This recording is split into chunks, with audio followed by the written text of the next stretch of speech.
ಕರ್ತನ ಘನವುಳ್ಳ ನಾಮಕ್ಕೆ ಮಹಿಮೆಯಾಗಲಿ ಪ್ರಿಯರೇ. ಮತ್ತೊಮ್ಮೆ ಕರ್ತನಾದಂತಹ ಕ್ರಿಸ್ತ ಯೇಸುವಿನ ಮುದ್ದಾದ ನಾಮದಲ್ಲಿ ನಿಮ್ಮೆಲ್ಲರನ್ನು ಈ ಒಂದು ವಾಕ್ಯದಾನದ ಕೂಟಕ್ಕೆ ನಾನು ಸ್ವಾಗತಿಸುವಂತನಾಗಿದ್ದೇನೆ. ಈ ಸಮಯದಲ್ಲಿ ನಾವು ಗಾಸ್ಪಲ್ ಸ್ಟೇಜ್ ಅಥವಾ ಸುವಾರ್ತೆ ಅಂತ ಅದರ ಕುರಿತಾಗಿ ನಾವು ಧ್ಯಾನಿಸಲಿಕ್ಕೆ ಹೋಗ್ತಾ ಇದ್ದೇವೆ. ಅದರಲ್ಲಿ ನಮಗೆ 4 ಸುವಾರ್ತೆಗಳು ಇದೆ. ಮತ್ತಾಯ, ಮಾರ್ಕ, ಲೂಕ, ಯೋಹಾನ 4 ಸುವಾರ್ತೆಯನ್ನು ನಾವು ಸತ್ಯವೇದದಲ್ಲಿ ನೋಡುವಂತರಾಗಿದ್ದೇವೆ. ಎಲ್ಲವೂ ಸಹ ನಮ್ಮ ಕರ್ತನಾದಂಥ ಯೇಸು ಕ್ರಿಸ್ತನ ಜೀವನ ಚರಿತ್ರೆಯನ್ನು ಒಳಗೊಂಡಂಥ ಸುವಾರ್ತೆಗಳೇ. ಯೇಸು ಕ್ರಿಸ್ತನ ಜನನದಿಂದ ಹಿಡಿದು ಯೇಸು ಕ್ರಿಸ್ತನ ಒಂದು ಸ್ವರ್ಗಾರೋಹಣದವರೆಗೂ ಸಹ ಬರೆಯಲ್ಪಟ್ಟಿರತಕ್ಕಂಥ ಸತ್ಯಗಳನ್ನು 4 ಸುವಾರ್ತೆಯಲ್ಲಿ ನಾವು ನೋಡುವಂತರಾಗಿದ್ದೇವೆ.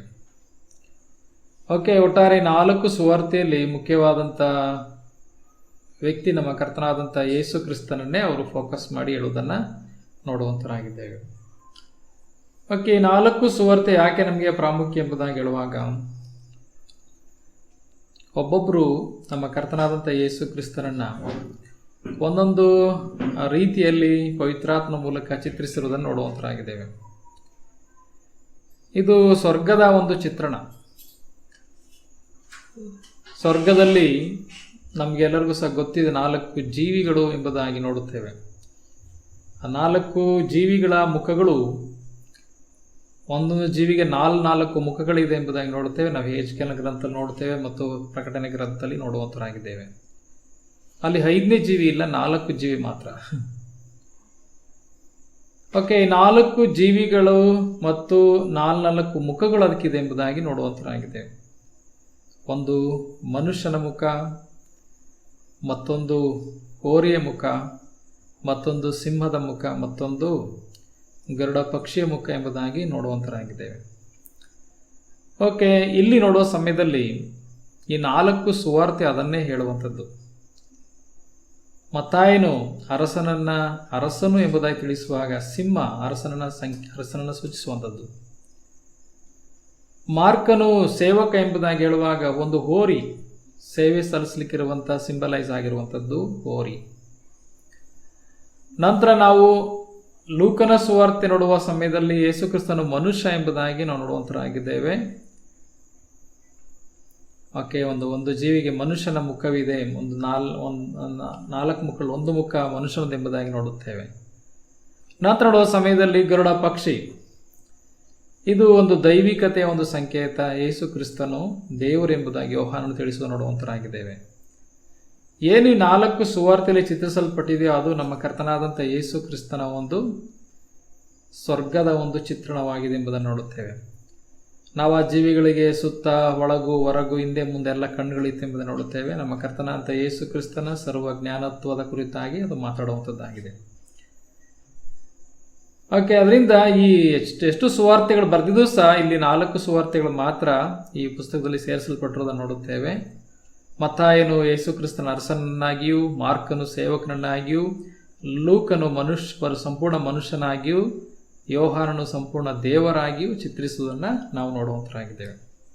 ಹೀಗೆ 4 ಸುವಾರ್ತೆ ನಾವು ಒಟ್ಟಾಗಿ ಕ್ರೊನಾಲಜಿಕಲ್ ಅಂದರೆ ಒಂದು ಕ್ರೊನಾಲಜಿಕಲ್ ಆರ್ಡರ್, ಒಂದಾದ್ಮೇಲೆ ಒಂದು, ಯಾವುದಾದ್ಮೇಲೆ ಯಾವುದು ಅಂತ. ಕ್ರೊನಾಲಜಿಕಲ್ ಆರ್ಡರ್ ಅಂದರೆ ಯಾವ ಘಟನೆ ಆದಮೇಲೆ ಯಾವುದು ಅಂತ, ಅಂದರೆ ಒಂದು ಆರ್ಡರ್ ಆಗಿ ನಾವು ಕಲೀಲಿಕ್ಕೆ ಹೋಗುವಂತರಾಗಿದ್ದೇವೆ. 4 ಸುವಾರ್ತೆಯನ್ನು ಸೇರಿಸಿ ನಾವು ಯಾವುದಾದ್ಮೇಲೆ ಯಾವುದು, ಒಂದು ಟೈಮ್ ಪ್ರಕಾರವಾಗಿ, ಒಂದು ಯಾವ ಸಮಯದಲ್ಲಿ ಯಾವುದಾದ್ರು ನಡೀತು, ಯಾವುದಾದ್ಮೇಲೆ ಯಾವ್ದು ನಡೀತು ಎಂಬುದನ್ನು ನಾವು ನೋಡುತ್ತೇವೆ. ಸಾಕಷ್ಟು ಘಟನೆಗಳು ಇಲ್ಲಿದೆ. ಆ ಘಟನೆಗಳನ್ನು ನಾವು ಒಂದೊಂದಾಗಿ ಕಲಿಯುವಂಥವರು ನಾವಾಗಿರೋಣ. ಮೊದಲನೇದಾಗಿ 2 ಪೀಠಿಕೆಗಳನ್ನು ನಾವು ನೋಡುತ್ತೇವೆ. 2 ಪೀಠಿಕೆಗಳು, ದಟ್ ಮೀನ್ಸ್ 2 ಪ್ರಿಫೇಸಸ್ ಅಥವಾ 2 ಇಂಟ್ರೊಡಕ್ಷನ್ಸ್ ಅಂತ ನೋಡುವಂಥದ್ದು. 2 ಪೀಠಿಕೆಗಳು ಎಂಬುದಾಗಿ ನಾವು ನೋಡುತ್ತೇವೆ. ಅದರಲ್ಲಿ ಲೂಕನು ಮತ್ತು ಯೋಹಾನ ಇಬ್ಬರು ಸಹ ಪೀಠಿಕೆ ಬರೀತಾರೆ. ಲೂಕ ಮತ್ತು ಯೋಹಾನ.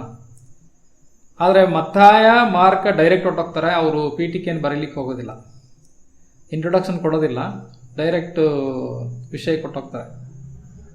ಆದರೆ ಲೂಕ ಮತ್ತು ಯೋಹಾನ ಪೀಠಿಕೆ ಕೊಡುವುದನ್ನು ನೋಡುವಂತರಾಗಿದ್ದೇವೆ. ಈ ಲೂಕನು ಒಂದು ರೀತಿಯಲ್ಲಿ ಯೇಸು ಕ್ರಿಸ್ತನ ಒಂದು ಈ ಲೋಕದಲ್ಲಿ ಜನಿಸಲಿಕ್ಕೆ ಅಥವಾ ಹೇಗೆ ಒಂದು ಪ್ರಾರಂಭವಾಗ್ತದೆ ಈ ಲೋಕದ ಜೀವನ, ಅವನು ಹುಟ್ಟುವುದು ಹೇಗೆ ಅನ್ನೋದು ಪ್ರಾರಂಭ ಆಗಲಿಕ್ಕೆ ಒಂದು ಪೀಠಿಕೆ ಕೊಡುತ್ತಾನೆ. ಅಂದರೆ ಹ್ಯೂಮ್ಯಾನಿಟಿ ಆಫ್ ಜೀಸಸ್, ಅಂದರೆ ಯೇಸು ಕ್ರಿಸ್ತನ ಮನುಷ್ಯನಾಗಿ ಬರುವುದರ ಕುರಿತಾಗಿ ಒಂದು ಪೀಠಿಕೆ ಕೊಡುತ್ತಾನೆ. ಆದರೆ ಯೋಹಾನನು ಸ್ವರ್ಗದಲ್ಲಿ ಇರುವಂತ, ಅಂದರೆ ಒಂದು ಸ್ವರ್ಗದಲ್ಲಿ ಪ್ರೀ ಎಕ್ಸಿಸ್ಟೆನ್ಸ್ ಅಂತ ಹೇಳಿದ್ರೆ, ಅಂದ್ರೆ ಹಿಂದೆ ಆತನು ಇರುವಂತ ಈ ಕರ್ತನು ಅಥವಾ ಹಿಂದೆ ಇರುವಂತ ಈ ಕರ್ತನ ಕುರಿತಾಗಿ ಪೀಠಿಕೆ ಕೊಡೋದು ನೋಡುವಂತರಾಗಿದೆ. ಈತನು ಭೂಲೋಕದ ಪೀಠಿಕೆ ಕೊಡ್ತಾ ಇಲ್ಲ, ಭೂಲೋಕದ ಮನುಷ್ಯನಾಗಿ ಹುಟ್ಟುವುದರ ಪೀಠಿಕೆ ಕೊಡ್ತಾ ಇಲ್ಲ, ಆದರೆ ಸ್ವರ್ಗದ ಒಂದು ಆತನ ಒಂದು ಇರುವಿಕೆ ಕುರಿತಾಗಿ ಪೀಠಿಕೆ ಕೊಡೋದನ್ನು ನೋಡುವಂತರಾಗಿದ್ದೇವೆ. ಓಕೆ, ಎರಡು ಪೀಠಿಕೆಗಳನ್ನ ನೋಡುತ್ತೇವೆ, ಎರಡು ಇಂಟ್ರೊಡಕ್ಷನ್. ಓಕೆ, ಆ ಇಂಟ್ರೊಡಕ್ಷನ್ ಲೂಕನ್ ಒಂದು ಬರೀತಾನೆ ಮತ್ತು ಯೋಹಾನ್ ಒಂದು ಬರೀತಾನೆ. ಓಕೆ, ನಾವು ಎರಡು ಪೀಠಿಕೆಗಳ ನೋಡುವಾಗ ಒಂದು ಯೋಹಾನನ ಸುವಾರ್ತೆ 1ನೇ ಅಧ್ಯಾಯದ 1ನೇ ವರ್ಷದಿಂದ 5ನೇ ವರ್ಷದ ತನಕ ಪೀಠಿಕೆ. ಓಕೆ, ಯೋಹಾನ್ ಸುವಾರ್ತೆ 1ನೇ ಅಧ್ಯಾಯ 1ರಿಂದ 5 ತನಕ ಪೀಠಿಕೆ. ನಂತರ ಲೂಕನ ಸುವಾರ್ತೆ 1ನೇ ಅಧ್ಯಾಯ 1ರಿಂದ 4 ಅದೊಂದು ಪೀಠಿಕೆ. ಲೂಕನ ಸುವಾರ್ತೆಯಲ್ಲಿ ಕೊಟ್ಟಲ್ಪಟ್ಟಿದ್ದ ಪೀಠಿಕೆ ಅದು 1ನೇ ವಚನದಿಂದ 4ನೇ ವಚನ 1ನೇ ಅಧ್ಯಾಯ. ಯೋಹಾನ್ ಸುವಾರ್ತೆ 1ನೇ ಅಧ್ಯಾಯ 1ರಿಂದ 5ನೇ ವರ್ಷ ತನಕ ಇರುವಂತಹ ವಿಷಯಗಳು ಪೀಠಿಕೆಯಾಗಿ ಬರೆಯಲ್ಪಟ್ಟಿರ್ತಕ್ಕಂಥ ವಿಷಯಗಳು ಎಂಬುದಾಗಿ ನಾವು ನೋಡುತ್ತೇವೆ. ನಮ್ಮೆಲ್ಲರಿಗೂ ಸಹ ಗೊತ್ತಿದೆ, ಈ 4 ಸುವಾರ್ತೆಯಲ್ಲಿ ನಾವು 2 ಭಾಗ ಮಾಡಬಹುದು. 3 ಸುವಾರ್ತೆ, ಮಾರ್ಕ, ಲೂಕ, ಯೋಹಾನ, ಇದು 3 ಸುವಾರ್ತೆ ಸೈನೋಪ್ಟಿಕ್ ಗಾಸ್ಪಲ್ ಎಂಬುದಾಗಿ ಕರೀತಾರೆ. ಒಂದು ಓದುವಾಗ ಒಂದೇ ರೀತಿಯಾಗಿರ್ತಕ್ಕಂಥ ಒಂದು ಸುವಾರ್ತೆ. ಓಕೆ, ಇದೆ ಈ 3 ಸುವಾರ್ತೆ ಹೇಳುವುದೇನಂತಂದ್ರೆ ಯೇಸು ಕ್ರಿಸ್ತನ ಒಂದು ಮನುಷ್ಯತ್ವ ಅಥವಾ ಮನುಷ್ಯನು ಎಂಬುದಾಗಿ ತಿಳಿಸುವಂಥದ್ದು, ಅಂದರೆ ಆತನು ಮನುಷ್ಯನಾಗಿ ಇದ್ದನು ಎಂಬುದನ್ನು ಅದು ತಿಳಿಸುವಂಥದ್ದಾಗಿ 3 ಸುವಾರ್ತೆಯಲ್ಲೂ ಸಹ. ಓಕೆ, ಆದರೆ ಡಿಫ್ರೆಂಟ್ ಆಗಿರೋ ಸುವಾರ್ತೆ ಯೋಹಾನ್ ಸುವಾರ್ತೆ ಯೇಸು ಕ್ರಿಸ್ತನು ದೇವರು ಎಂಬುದಾಗಿ ತಿಳಿಸುವಂಥದ್ದು. ಓಕೆ, 2 ಭಾಗ ನಾವು ಮಾಡಿಕೊಂಡ್ರೆ ಯೇಸು ಕ್ರಿಸ್ತನು ಮನುಷ್ಯನು ಮತ್ತೆ ಯೇಸು ಕ್ರಿಸ್ತನು ದೇವರು. As perfect man and perfect god. ಯೇಸು ಕ್ರಿಸ್ತನು ಸಂಪೂರ್ಣ ಮನುಷ್ಯನೂ ಹೌದು, ಸಂಪೂರ್ಣ ದೇವರು ಹೌದು. ಅರ್ಧ ಮನುಷ್ಯನು ಅರ್ಧ ದೇವರಲ್ಲ, ಸಂಪೂರ್ಣ ಮನುಷ್ಯನು ಸಂಪೂರ್ಣ ದೇವರು. ಈ ಸುವಾರ್ತೆಯಲ್ಲಿ ನಾವು ತಿಳ್ಕೊಳ್ಳುವಂಥದ್ದು 4 ಸುವಾರ್ತೆಯಲ್ಲಿ ಮತ್ತಾಯ, ಮಾರ್ಕ, ಲೂಕ ಯೇಸು ಕ್ರಿಸ್ತನು ಸಂಪೂರ್ಣ ದೇವರು ಅಲ್ಲ ಮನುಷ್ಯನೆಂಬುದನ್ನು ತಿಳಿಸ್ತಾರೆ. ಯೋಹಾನ ಸಂಪೂರ್ಣ ದೇವರು ಎಂಬುದನ್ನು, ಆತನ ದೈವಿಕತೆಯನ್ನು ಕುರಿತಾಗಿ ತಿಳಿಸುವುದನ್ನು ನೋಡುವಂತರಾಗಿದ್ದೇವೆ. ಓಕೆ, ನಾವೀಗ ಯೋಹಾನನ ಒಂದು ಪೀಠಿಕೆಗೆ ಫಸ್ಟ್ ಬರೋಣ. ಯೋಹಾನನ ಪೀಠಿಕೆ ಓದ್ಕೊಳ್ಳೋಣ. ಯೋಹಾನನು ನಾನು ಸುವಾರ್ತೆ ಬರಲಿಕ್ಕೆ ಪ್ರಾರಂಭಿಸುವಾಗ 5 ವಚನಗಳಲ್ಲಿ ಆತನು ಪೀಠಿಕೆ ಕೊಡುತ್ತಾನೆ. ಆ ವಚನ ಓದಿಕೊಳ್ಳೋಣ.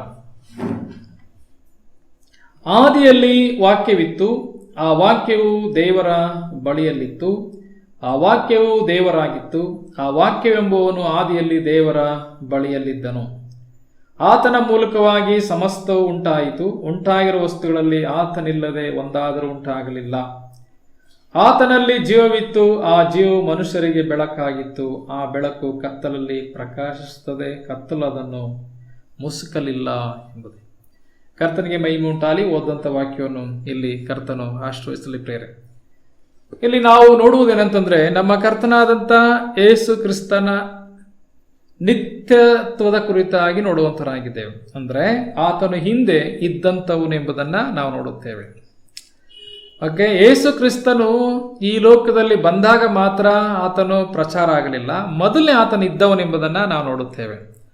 ಇಲ್ಲಿ ನೋಡುವಾಗ Jesus Christ was with father in eternity past.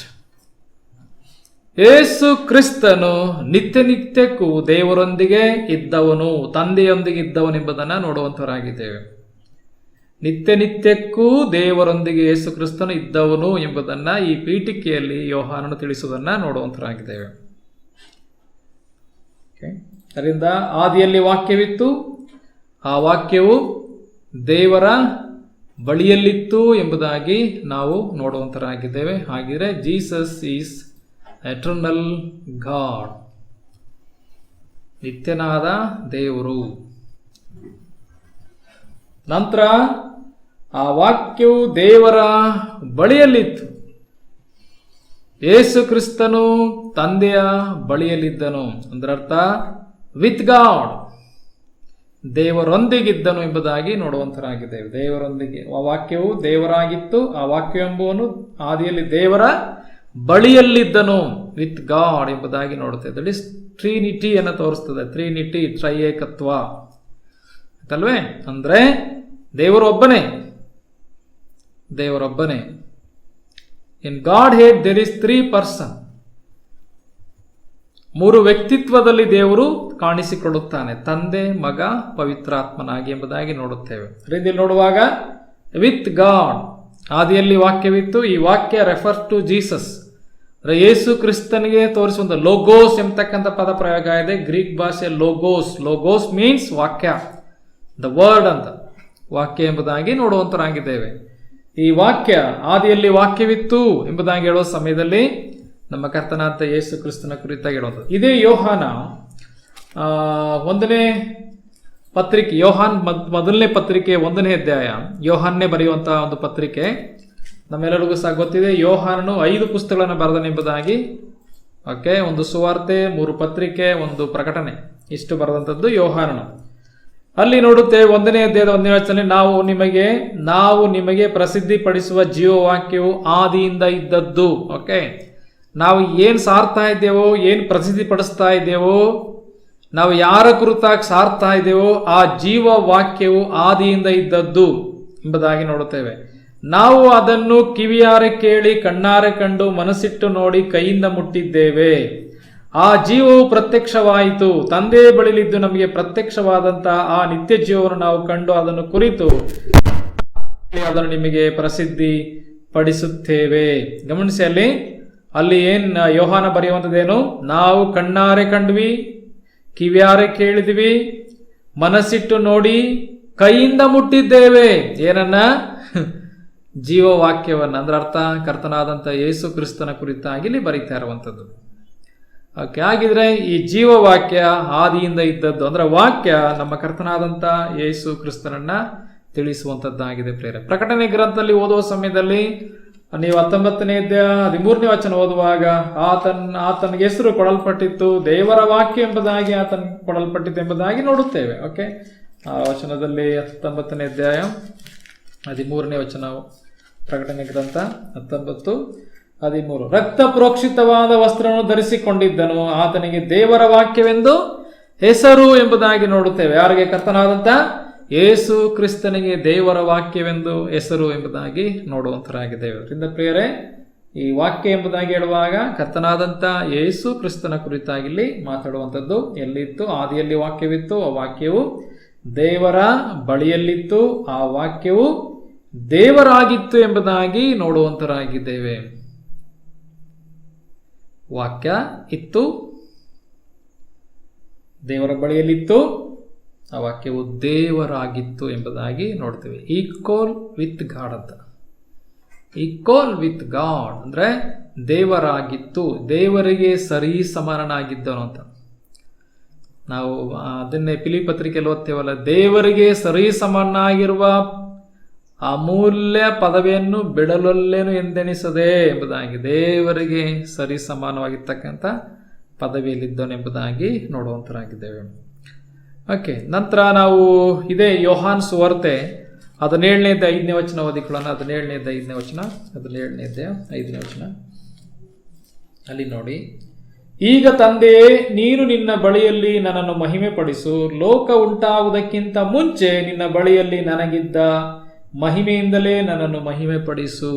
ಗಮನಿಸಿ, ಅಲ್ಲಿ ನೋಡಿ, ಏನಂತೆ? ಲೋಕ ಉಂಟಾಗುವುದಕ್ಕಿಂತ ಮುಂಚೆ ನಿನ್ನ ಬಳಿಯಲ್ಲಿ ನನಗಿದ್ದ ಮಹಿಮೆಯಿಂದಲೇ ನನ್ನನ್ನು ಮಹಿಮೆ ಪಡಿಸು. ಲೋಕ ಉಂಟಾಗುವುದಕ್ಕಿಂತ ಮುಂಚೆ ಇದ್ದಂಥ ಮಹಿಮೆ.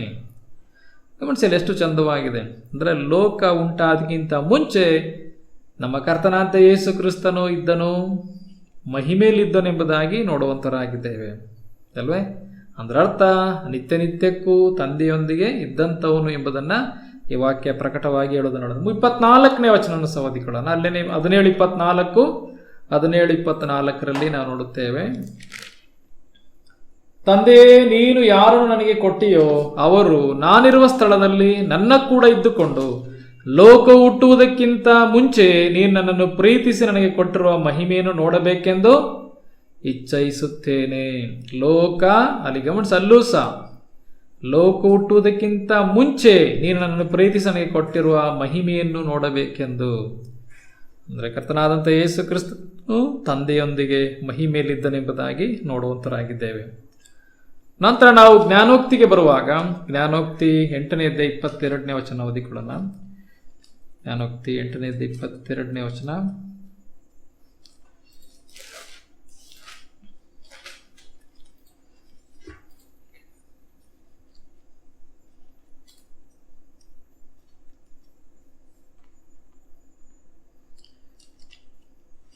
ಯೆಹೋವನು ತನ್ನ ಸೃಷ್ಟಿಕ್ರಮದಲ್ಲಿ ಮೊದಲನ್ನು ನಿರ್ಮಿಸಿದನು.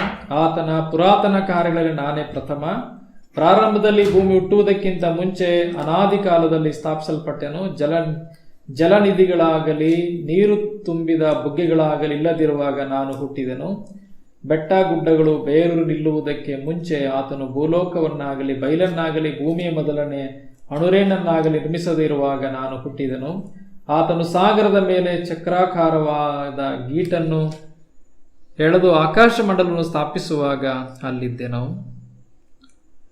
ಓಕೆ, ಇಲ್ಲಿ ನೋಡುವ ಸಮಯದಲ್ಲಿ ಇಲ್ಲಿ ಒಂದು ಈ ಜ್ಞಾನೋಕ್ತಿ ಜ್ಞಾನದ ಕುರಿತಾಗಿ ಮಾತಾಡ್ತಾ ಬರ್ತಾ ಇದೆ. ಜ್ಞಾನದ ಕುರಿತಾಗಿ ಇಲ್ಲಿ ಮಾತಾಡ್ತಾ ಬರುವಂಥದ್ದು ಆ ನಿಜವಾದಂಥ ಜ್ಞಾನ ನಮ್ಮ ಕರ್ತನಾದಂಥ ಯೇಸು ಕ್ರಿಸ್ತನೇ. ಓಕೆ, ಅಲ್ಲಿ ನೋಡುವಾಗ 8ನೇ ವರ್ಷದಲ್ಲಿ ಜ್ಞಾನ ಎಂಬುವಕ್ಕೆ ಕರೆಯುತ್ತಾಳೆ ಎಂಬುದಾಗಿ ನೋಡುವ ಸಮಯದಲ್ಲಿ ನಮ್ಮ ಕರ್ತನಾದಂಥ ಯೇಸು ಕ್ರಿಸ್ತನ ಕುರಿತಾಗಿ ಅದು ಮಾತಾಡುವಂಥದ್ದಾಗಿದೆ ಪ್ರಿಯರೇ. ಅಲ್ಲಿ ನೋಡುವ ಸಮಯದಲ್ಲಿ ನನ್ನನ್ನು ಸೃಷ್ಟಿಕ್ರಮದಲ್ಲಿ ಮೊದಲು ನಿರ್ಮಿಸಿದೆ ಎಂಬುದಾಗಿ ಹೇಳುವಾಗ ಯೇಸು ಕ್ರಿಸ್ತನ ಎಂದಿಗೂ ಅದರ ಅರ್ಥ ಸೃಷ್ಟಿ ಮಾಡಲ್ಪಟ್ಟವನು ಎಂಬುದರ ಅರ್ಥದಲ್ಲ. ನಾವೆಂದಿಗೂ ಹಂಗೆ ತಿಳ್ಕೊಳ್ಬಾರ್ದು.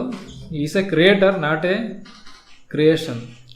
ಆತನು ಸೃಷ್ಟಿ ಅಲ್ಲ, ಸೃಷ್ಟಿಕರ್ತನಾಗಿದ್ದಾನೆ. ಅದರಿಂದ ಆತನು ಇರುವುದು ಇಲ್ಲಿ ನೋಡುವ ಸಮಯದಲ್ಲಿ ಏನು ಹೇಳ್ತಾ ಇತ್ತು ಅಂದ್ರಲ್ಲ ಅರ್ಥ, ಆತನು ಇದ್ದವನು ಎಂಬುದಾಗಿ ತೋರಿಸ್ಲಿಕ್ಕೋಸ್ಕರ, ಮೊದಲೇ ಇದ್ದವನು ಎಂಬುದಾಗಿ ಅದು ಹೇಳಲಿಕ್ಕೋಸ್ಕರ ಇರುವಂಥದ್ದು. ಅದರಿಂದ ಕರ್ತನಾದಂಥ ಯೇಸು ಕ್ರಿಸ್ತನು ಮೊದಲೇ ಇದ್ದವನು. ನಂತರ ಯೋಹಾನ್ ಸುವಾರ್ತೆಗೆ ಬರುವಾಗ, ಯೋಹಾನ್ ಸುವಾರ್ತೆಗೆ ಬರುವ ಸಮಯದಲ್ಲಿ ಅದರಲ್ಲಿ 8ನೇ ಅಧ್ಯಾಯದಲ್ಲಿ ಯೇಸು ಕ್ರಿಸ್ತನು ಮತ್ತೊಂದು ವಿಷಯವನ್ನ ಯಹೂದ್ಯರೊಂದಿಗೆ ಮಾತಾಡುವಾಗ ಹೇಳುವುದನ್ನು ನೋಡುವಂತರಾಗಿದ್ದೇವೆ.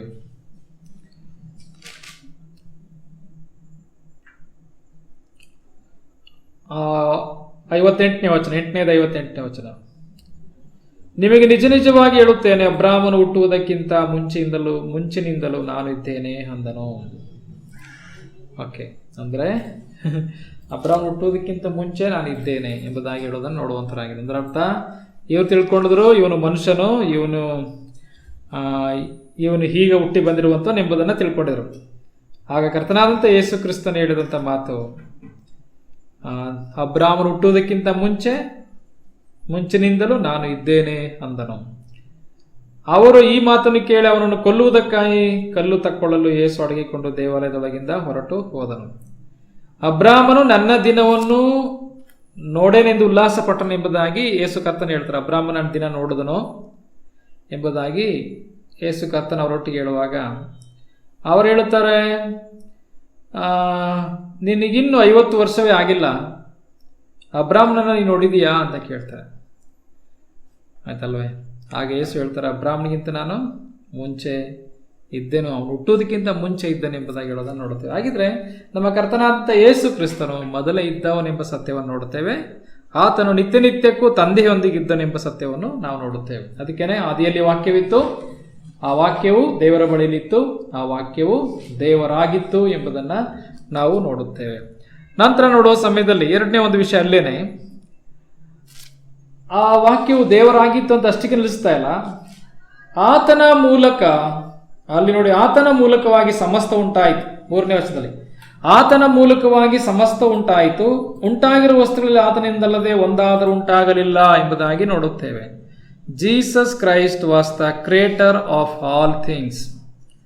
ಯೇಸು ಕ್ರಿಸ್ತನು ಎಲ್ಲದರ ಸೃಷ್ಟಿಕರ್ತನಾಗಿದ್ದಾನೆಂಬ ಸತ್ಯವನ್ನು ಈ ವಾಕ್ಯದಲ್ಲಿ ನೋಡುವಂತರಾಗಿದ್ದೇವೆ. ಎರಡನೇ ಒಂದು ಸತ್ಯ, ಯೇಸು ಕ್ರಿಸ್ತನು ನಿತ್ಯ ನಿತ್ಯಕ್ಕೂ ತಂದೆಯೊಂದಿಗೆ ಇದ್ದದ್ದು ಮಾತ್ರವಲ್ಲ, ಆತನು ಸಮಸ್ತವನ್ನು ಸೃಷ್ಟಿಸಿದಂಥ ಸೃಷ್ಟಿಕರ್ತನಾಗಿದ್ದಾನೆ ಎಂಬುದನ್ನು ಈ ವಾಕ್ಯ ನಮಗೆ ಸ್ಪಷ್ಟವಾಗಿ ಹೇಳುವುದನ್ನು ನೋಡುವಂತರಾಗಿದ್ದೇವೆ. ಓಕೆ, ಮೊದಲನೇದು, Jesus Christ was with father in eternity past.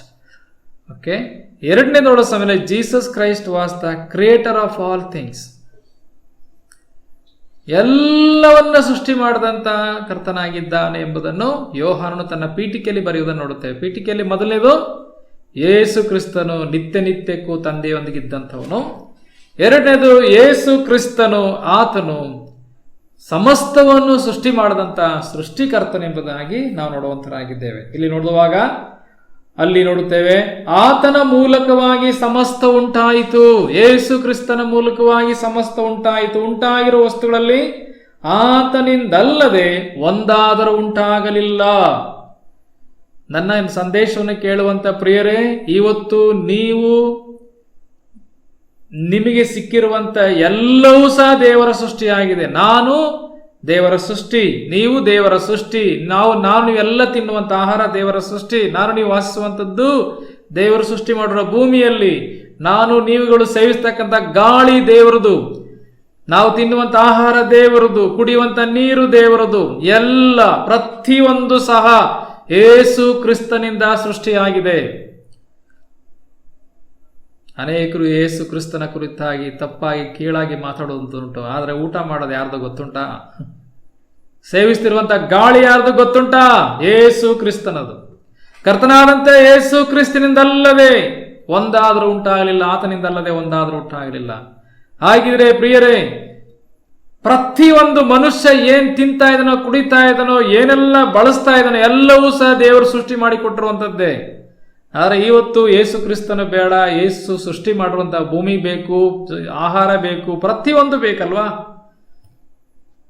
ದೇವರ ವಾಕ್ಯ ಸ್ಪಷ್ಟವಾಗಿ ಹೇಳ್ತದೆ, ಕರ್ತನಾದಂಥ ಯೇಸು ಕ್ರಿಸ್ತನು ದೇವರೊಂದಿಗಿದ್ದು ದೇವರಾಗಿದ್ದು ಮಾತ್ರವಲ್ಲ, ಈ ದೇವರು ಇಡೀ ಪ್ರಪಂಚವನ್ನ ಸೃಷ್ಟಿಸಿದನೆಂಬುದಾಗಿ ನೋಡುವಂತರಾಗಿದ್ದೇವೆ. ಅದರಿಂದ ಉಂಟಾಗಿರುವ ವಸ್ತುಗಳಲ್ಲಿ ಆತನಿಂದಲ್ಲದೆ ಒಂದಾದರೂ ಉಂಟಾಗಲಿಲ್ಲ ಎಂಬುದಾಗಿ ನೋಡುವಂತರಾಗಿದ್ದೇವೆ. ಅದರಿಂದ ಪ್ರತಿ ವಿಷಯವನ್ನ ಬಳಸುವಾಗ ದೇವರಿಗೆ, ಯೇಸು ಕರ್ತನಿಗೆ ಸ್ತೋತ್ರ ಮಾಡಬೇಕು. ನಾವು ತಿನ್ನುವಾಗ, ಕುಡಿಯುವ ಸಮಯದಲ್ಲಿ ನಾವು ಏನೆಲ್ಲ ಪಡೀತಾ ಇದ್ದೇವೆ ಎಲ್ಲಕ್ಕೂ ಕರ್ತನಿಗೆ ಸ್ತೋತ್ರ ಮಾಡಬೇಕು. ಯಾಕೆಂದ್ರೆ ಅದರ ಓನರ್, ನಿಜವಾದಂತಹ ಓನರ್ ಕರ್ತನು ತಾನೆ, ಯೇಸು ಕರ್ತನು ತಾನೆ. ಜನರಿಗೆ ಇವತ್ತು ಗೊತ್ತಿಲ್ಲ ಇದ್ರ ಬಗ್ಗೆ, ಯಾರು ಸೃಷ್ಟಿ ಮಾಡ್ರು ಎಂಬುದಾಗಿ ಗೊತ್ತಿಲ್ಲ, ಸೃಷ್ಟಿ ಹೆಂಗಾಯ್ತು ಅನ್ನೋದು ಗೊತ್ತಿಲ್ಲ ಇವತ್ತು ಲೋಕಕ್ಕೆ. ಪ್ರಿಯ ದೇವಜನ, ನಮಗಾದರೂ ಯಾರು ಸೃಷ್ಟಿಕರ್ತನೋ, ಹೇಗೆ ಸೃಷ್ಟಿ ಆಯ್ತು ಎಂಬುದನ್ನು ನಾವು ತಿಳಿದಂಥವರಾಗಿದ್ದೇವೆ. ಈ ಸೃಷ್ಟಿಕರ್ತನಿಗೆ ನಾವೊಂದು ನಮಸ್ಕರಿಸೋಣ, ಆರಾಧಿಸೋಣ. ಲೋಕವೆಲ್ಲ ಈತನಿಗೆ ಆರಾಧನೆ ಮಾಡದೆ ತಿರಸ್ಕರಿಸುವಂಥದ್ದಾಗಿದೆ. ಲೋಕವೆಲ್ಲ ಈ ಕರ್ತನನ್ನ, ಈ ಸೃಷ್ಟಿಕರ್ತನನ್ನು ಹೀಯಾಳಿಸುವಂಥದ್ದಾಗಿದೆ. ಒಂದು ದಿವಸ ಬರ್ತಾನೆ, ಅವಾಗ ಗೊತ್ತಾಗ್ತದೆ. ವಾಕ್ಯದಲ್ಲಿ ನೋಡೋ ಸಮಯದಲ್ಲಿ ಯೇಸು ಕ್ರಿಸ್ತನು ಸರ್ವವನ್ನು ಸೃಷ್ಟಿ ಮಾಡಿದ ಸೃಷ್ಟಿಕರ್ತನಾಗಿದ್ದಾನೆ. ಕೊಲೊಸ್ಸೆ ಪತ್ರಿಕೆ 1ನೇ 16ನೇ ವಚನ ಮತ್ತು 17ನೇ ವಚನ ಓದಿಕೊಳ್ಳೋಣ. ಕೊಲೊಸ್ಸೆ ಪತ್ರಿಕೆ 1ನೇ ಅಧ್ಯಾಯ 16ನೇ ವಚನ ಮತ್ತು 17ನೇ ವಚನ. ಭೂಪರಲೋಕಗಳಲ್ಲಿರುವ ದೃಶ್ಯ ಅದೃಶ್ಯವಾದವುಗಳೆಲ್ಲವೂ, ಸಿಂಹಾಸನಗಳಾಗಲಿ, ಪ್ರಭುತ್ವಗಳಾಗಲಿ, ದೊರೆತನಗಳಾಗಲಿ, ಅಧಿಕಾರಗಳಾಗಲಿ ಆತನಲ್ಲಿ ಸೃಷ್ಟಿಸಲ್ಪಟ್ಟವು. ಸರ್ವವು ಆತನ ಮುಖಾಂತರವಾಗಿಯೂ ಆತನಿಗೋಸ್ಕರವಾಗಿಯೂ ಸೃಷ್ಟಿಸಲ್ಪಟ್ಟಿತು. ದೇವರಿಗೆ ಮಹಿಮುಂಟಾಗಲಿ. ಈ ವಚನ ತುಂಬಾ ಚಂದವಾದಂಥ ವಚನ. ಅಲ್ಲಿ ನೋಡಿ ಪ್ರಿಯರೇ, ಎಷ್ಟು ಚಂದವಾಗಿದೆ. ಪರಲೋಕಗಳಲ್ಲಿರುವ, ಪರಲೋಕ ಮತ್ತು ಭೂಲೋಕದಲ್ಲಿ ಇರುವಂತ, ಕಣ್ಣಿಗೆ ಕಾಣುವಂತ, ಕಣ್ಣಿಗೆ ಕಾಣದಿರುವಂತ ದೃಶ್ಯ ಮತ್ತು ಅದೃಶ್ಯವಾದವುಗಳೆಲ್ಲವೂ, ಸಿಂಹಾಸನಗಳಾಗಲಿ, ಪ್ರಭುತ್ವಗಳಾಗಲಿ, ದೊರೆತನಗಳಾಗಲಿ, ಅಧಿಕಾರಿಗಳಾಗಲಿ ಆತನಲ್ಲಿ ಸೃಷ್ಟಿಸಲ್ಪಟ್ಟವು. ಸರ್ವವು ಆತನ ಮುಖಾಂತರ ಸೃಷ್ಟಿಸಲ್ಪಟ್ಟವು ಎಂಬುದಾಗಿ ನೋಡುವಂತರಾಗಿದ್ದೇವೆ. ಸರ್ವವು, ಒಂದು ಇರುವೇನು ಬಿಟ್ಟಿಲ್ಲ, ಒಂದು ಇರುವೇನು ಬೇರೆಯವರು ಸೃಷ್ಟಿ ಮಾಡ್ಲಿಕ್ಕೆ ಸಾಧ್ಯವಾಗಿಲ್ಲ. ಎಲ್ಲವೂ ದೇವರ ಸೃಷ್ಟಿನೇ. ಗಿಡ ಮರ ಪ್ರಾಣಿ ಪಕ್ಷಿ ಕ್ರಿಮಿ ಕೀಟಗಳು ಎಲ್ಲವೂ ಸಹ ದೇವರ ಸೃಷ್ಟಿಯಾಗಿದೆ. ಕಣ್ಣಿಗೆ ಕಾಣದೇ ಇರುವಂಥ ಅಮೀಬಾ, ಕಣ್ಣಿಗೆ ಕಾಣಿರ್ತಕ್ಕಂಥ ಏನೆಲ್ಲ ಜೀವಿಗಳಿರ್ಬೋದು, ಕಣ್ಣಿಗೆ ಕಾಣುವಂಥದ್ದು ಅಲ್ವೇ, ಎಲ್ಲವೂ ದೇವರ ಸೃಷ್ಟಿಯಾಗಿದೆ. ಇವತ್ತೆಲ್ಲ ಮೈಕ್ರೋಸ್ಕೋಪ್ ಇಟ್ಕೊಂಡು ನೋಡ್ತಾರಲ್ಲ ಅಲ್ವಾ, ಕಣ್ಣಿಗೆ ಕಾಣದೇ ಇರ್ತಕ್ಕಂಥದ್ದನ್ನ ಮೈಕ್ರೋಸ್ಕೋಪ್ ಇಟ್ಕೊಂಡು ಚೆಕ್ ಮಾಡ್ತಾರಲ್ಲ, ಅದೆಲ್ಲವೂ ಸಹ ದೇವರ ಸೃಷ್ಟಿಯಾಗಿದೆ ಪ್ರಿಯರೇ. ಅದರಿಂದ ಆತನ ಮುಖಾಂತರವಾಗಿ ಸೃಷ್ಟಿಸಲ್ಪಟ್ಟಿದೆ ಎಂಬುದಾಗಿ ನೋಡ್ತೇವೆ. ನಂತರ ಆತನಿಗೋಸ್ಕರವಾಗಿಯೂ, ಅದು ಬಹಳ ಚಂದವಾದದ್ದು. ಇವತ್ತು ಮನುಷ್ಯ ಎಲ್ಲ ಬೇಕು ದೇವರ ಸೃಷ್ಟಿ, ಆದರೆ ಆತನು ಮಾತ್ರ ಬೇಕಿಲ್ಲ, ಸೃಷ್ಟಿಕರ್ತನು ಬೇಕಿಲ್ಲ. ಇಲ್ಲಿ ನೋಡ್ತೇವೆ ಯಾರಿಗೋಸ್ಕರ ಉಂಟು ಮಾಡಿಕೊಂಡದ್ದು, ಆತನಿಗೋಸ್ಕರ. ಆದರೆ ಅವನ್ನೇ ಬಿಟ್ಟು ಈ ಸೃಷ್ಟಿ ಬದುಕುವುದನ್ನು ನೋಡುವಂತರಾಗಿದ್ದೇವೆ ಪ್ರಿಯರೇ. ಎಂಥ ಮೋಸದ ಒಂದು ಲೋಕದಲ್ಲಿ ನಾವಿದ್ದೇವೆ. ಓಕೆ, ಆತನಿಂದ ಸೃಷ್ಟಿಸಲ್ಪಟ್ಟಿತ್ತು, ಆತನ ಮುಖಾಂತರವಾಗಿ ಸೃಷ್ಟಿಸಲ್ಪಟ್ಟಿದ್ದು, ಆತನಿಗೋಸ್ಕರವಾಗಿ ಸೃಷ್ಟಿಸಲ್ಪಟ್ಟಿತ್ತು ಎಂಬುದನ್ನು ನಾವು ನೋಡುವಂತರಾಗಿದ್ದೇವೆ. 17ನೇ ವಚನ, ಆತನು ಎಲ್ಲಕ್ಕೂ ಮೊದಲು ಇದ್ದವನು, ಅಲ್ಲಿಯೂ ಸಹ ಆತನ ಪ್ರೀ ಎಕ್ಸಿಸ್ಟೆನ್ಸ್ ಅಥವಾ ಮೊದಲೇ ಇದ್ದಂಥದರ ಕುರಿತು ನೋಡುತ್ತೇವೆ. ಆತನು ಸಮಸ್ತಕ್ಕೂ ಆಧಾರಭೂತನು ಎಂಬುದಾಗಿ ನೋಡುವಂತರಾಗಿದ್ದೇವೆ. ಅಂದರೆ ಕರ್ತನಾದಂಥ ಯೇಸು ಕ್ರಿಸ್ತನು, ಆತನು ನಿತ್ಯ ನಿತ್ಯಕ್ಕೂ ತಂದೆಯೊಂದಿಗಿದ್ದನು, ದೇವರಾಗಿದ್ದನು ಮತ್ತು ಸರ್ವವನ್ನು ಸೃಷ್ಟಿ ಮಾಡಿದಂಥ ಸೃಷ್ಟಿಕರ್ತನಾತನು. ಎಫೆಸ ಪತ್ರಿಕೆ 3:9 ಸಹ ಓದಿಕೊಳ್ಳೋಣ. ಎಫೆಸ ಪತ್ರಿಕೆ 3:9 ಇಲ್ಲಿಗೆ ಓದ್ತೇವೆ.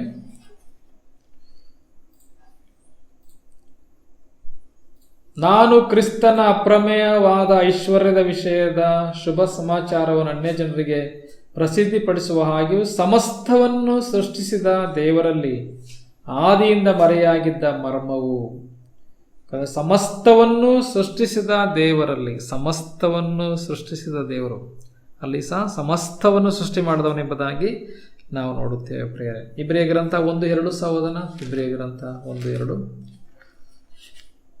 ಅಲ್ಲಿ ನೋಡಿ,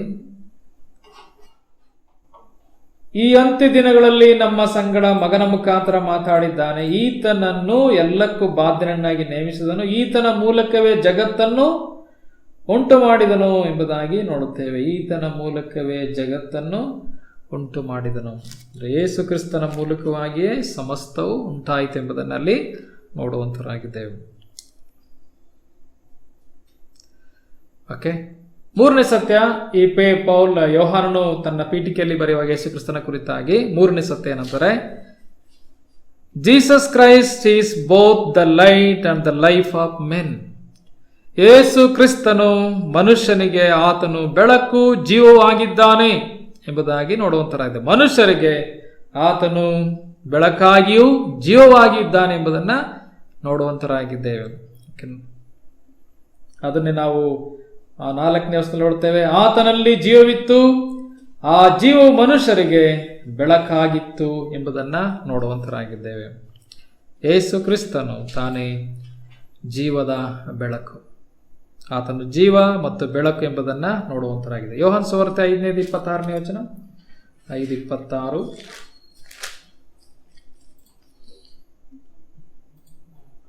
ತಂದೆಯು ತಾನು ಹೇಗೆ ಸ್ವತಃ ಜೀವವುಳ್ಳವನಾಗಿದ್ದಾನೋ ಹಾಗೆ ಮಗನು ಸ್ವತಃ ಜೀವವುಳ್ಳವನಾಗಿರುವಂತೆ ಮಾಡಿದನು.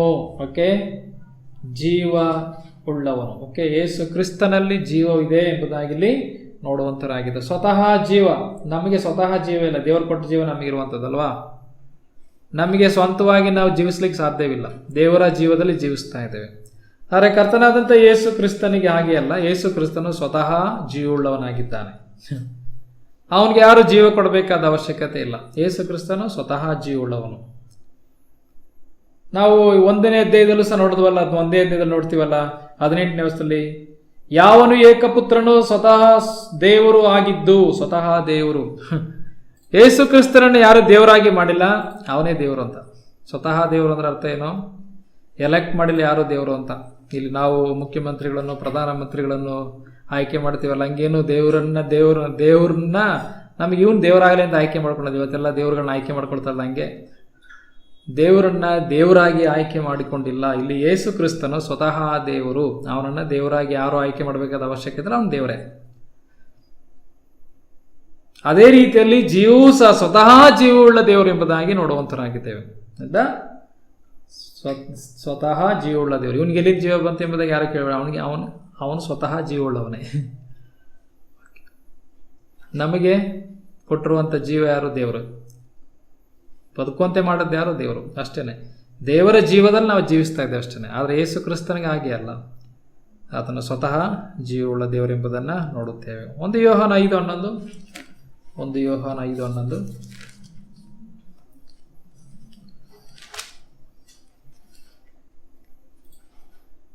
ಆ ಸಾಕ್ಷಿ ಏನೆಂದರೆ, ದೇವರು ನಮಗೆ ನಿತ್ಯ ಜೀವವನ್ನು ಅನುಗ್ರಹಿಸಿದನು, ಆ ಜೀವವು ಆತನ ಮಗನಲ್ಲಿ ಅದೇ ಎಂಬುದೇ. ಆ ಜೀವ ಯಾರಲ್ಲಿದೆ? ಆತನ ಮಗನಲ್ಲಿ ಇದೆ ನಿತ್ಯ ಜೀವ. ಓಕೆ. ಯಾವನು ದೇವರ ಮಗನ ಅಂಗೀಕರಿಸಿದ್ದಾನೋ ಅವನಿಗೆ ಆ ಜೀವ ಉಂಟು. ಯಾವನು ದೇವರ ಮಗನ ಅಂಗೀಕರಿಸಲಿಲ್ಲವೋ ಅವನಿಗೆ ಆ ಜೀವವಿಲ್ಲ. ಯೇಸು ಕ್ರಿಸ್ತ ನಂಬುವಂತವರಿಗೆ ಆ ಜೀವ ಉಂಟು. ಯಾರಲ್ಲಿರುವಂತ ಜೀವ? ಯೇಸು ಕ್ರಿಸ್ತನಲ್ಲಿರ್ತಕ್ಕಂಥ ಜೀವ, ನಿತ್ಯ ಜೀವ. ದೇವರು ನಮಗೆ ನಿತ್ಯ ಜೀವವನ್ನು ಅನುಗ್ರಹಿಸಿದನು, ಆ ಜೀವವು ಆತನ ಮಗನಲ್ಲಿ ಅದೇ ಎಂಬುದೇ. ಮಗನಲ್ಲಿರುವಂತ ನಿತ್ಯ ಜೀವ. ರೋಮದಲ್ಲಿ ಓದ್ತೀವಲ್ಲ, ಪಾಪವು ಕೊಡುವ ಸಂಬಳ 6:23 ಪಾಪವು ಕೊಡುವ ಸಂಬಳ ಮರಣ, ದೇವರ ಉಚಿತಾರ್ಥವರು ನಮ್ಮ ಕರ್ತನಾದಂಥ ಕ್ರಿಸ್ತ ಯೇಸುವಿನಲ್ಲಿರುವ ನಿತ್ಯ ಜೀವ. ಯೇಸುವಿನಲ್ಲಿರುವ ನಿತ್ಯ ಜೀವ. ಇದೇ ಯೋಹಾನ 5:20 ಓದ್ತೀವಲ್ಲ, ಏನಂತೆ? ಆತನು ಸತ್ಯ ದೇವರು ನಿತ್ಯ ಜೀವ ಆಗಿದ್ದಾನೆ ಎಂಬುದಾಗಿ. ಆತನು ಸತ್ಯ ದೇವರು ನಿತ್ಯ ಜೀವ ಆಗಿದ್ದಾನೆ. 5:20 ನೋಡುತ್ತೇವೆ. ಆ ಕೊನೆಯ ಭಾಗದಲ್ಲಿ ಯೇಸು ಕ್ರಿಸ್ತನಿರುವರಾಗಿ ಸತ್ಯವಾಗಿರುವ ಆತನಲ್ಲಿದ್ದೇವೆ, ಆತನು ಸತ್ಯ ದೇವರು ನಿತ್ಯ ಜೀವ ಆಗಿದ್ದಾನೆ ಎಂಬುದಾಗಿ ನೋಡುವಂತರಾಗಿದ್ದೇವೆ. ಪ್ರಿಯರೇ, ಕರ್ತನಾದಂಥ ಯೇಸುವಿನಲ್ಲಿ ಜೀವವಿತ್ತು ಎಂಬುದಾಗಿ ಜೀವ. ನಂತರ ಬೆಳಕು ಕುರಿತಾಗಿ ನೋಡುವಾಗ 8ನೇ ಅಧ್ಯಾಯ 12ನೇ ವಚನ, 8ನೇ 2ನೇ ವಚನದಲ್ಲಿ ನೋಡುತ್ತೇವೆ. 8:12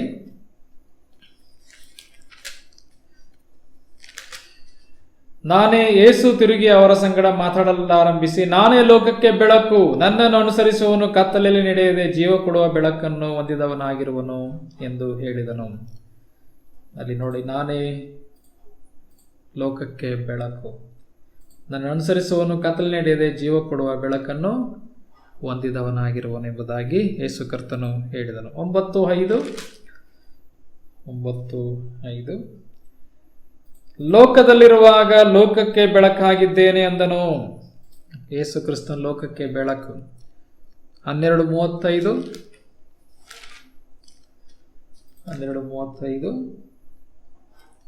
ಯೇಸು ಅವರಿಗೆ, ಇನ್ನು ಸ್ವಲ್ಪ ಕಾಲವೇ ಬೆಳಕು ನಿಮ್ಮಲ್ಲಿರುತ್ತದೆ, ಕತ್ತಲೆಯು ನಿಮ್ಮನ್ನು ಮುಸುಕಿಕೊಳ್ಳದಂತೆ ಬೆಳಕು ನಿಮಗಿರುವಾಗಲೇ ಸಂಚಾರ ಮಾಡಿರಿ. ಗಮನಿಸಿ, ಇನ್ನು ಸ್ವಲ್ಪ ಕಾಲವೇ ಬೆಳಕು ನಿಮ್ಮಲ್ಲಿರುತ್ತದೆ ಅಂದ್ರೆ ನಾನು ಸ್ವಲ್ಪ ದಿನ ಇರ್ತೇನೆ ಅಂತ ಅರ್ಥ.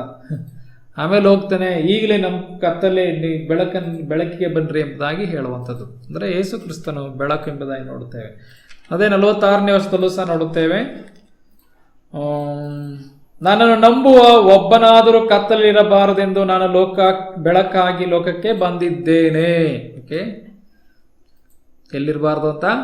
ಕತ್ತಲಿರಬಾರ್ದು. ಯಾರು ಸಹ ಕತ್ತಲಿರಬಾರ್ದು. ನಂಬುವಂಥವ್ರು ಬೆಳಕಾಗಿರ್ಬೇಕಂತೇಳಿ ನಾನು ಲೋಕಕ್ಕೆ ಬೆಳಕಾಗಿ ಬಂದಿದ್ದೇನೆ ಎಂಬುದಾಗಿ ಹೇಳೋದನ್ನು ನೋಡುವಂತರಾಗಿದ್ದೇವೆ. ಓಕೆ, ಕತ್ತಲೆ ಜೀವನ ಯಾರ್ದು ಆಗಿರಬಾರ್ದು, ಅದಕ್ಕೆ ನಾನು ಬೆಳಕಾಗಿ ಬಂದಿದ್ದೇನೆ. ನನ್ನ ನಂಬುವಂಥ ಒಬ್ಬನು ಸಹ ಕತ್ತಲಿರಬಾರ್ದು. ನಾನೇ ಲೋಕಕ್ಕೆ ಬೆಳಕು, ನನ್ನ ನಂಬುವನು ಅಥವಾ ನನ್ನನ್ನು ಅನುಸರಿಸುವವನು ಕತ್ತಲೆಯಲ್ಲಿ ನಡೆದೇ ಜೀವ ಕೊಡುವ ಬೆಳಕನ್ನು ಹೊಂದಿದವನಾಗಿದ್ದಾನೆ. ಇಂಥ ಪ್ರಿಯರೇ, ಯೇಸು ಕರ್ತನು ಮನುಷ್ಯರಿಗೆ ಆತನು ಬೆಳಕು ಮತ್ತು ಜೀವವಾಗಿ ಬಂದನೆಂಬುದನ್ನು ನೋಡುವಂತರಾಗಿದೆ. ಯೇಸು ಕರ್ತನು ಮನುಷ್ಯರಿಗೆ ಬೆಳಕು ಮತ್ತು ಜೀವ. ಓಕೆ, ಬೆಳಕು ಏನು ತೋರಿಸ್ತಾ ಐತೆ? ಎರಡು ಬಹಳ ಪ್ರಾಮುಖ್ಯವಾದ ವಿಷಯ. ಒಂದು ಪರಿಶುದ್ಧತೆಯನ್ನು, ಮತ್ತೊಂದು ಜ್ಞಾನವನ್ನು ತೋರಿಸುವುದಾಗಿದೆ. ಅದು ಜ್ಞಾನದ ಮತ್ತು ಪರಿಶುದ್ಧತೆಯ ಸಂಕೇತ ಬೆಳಕು.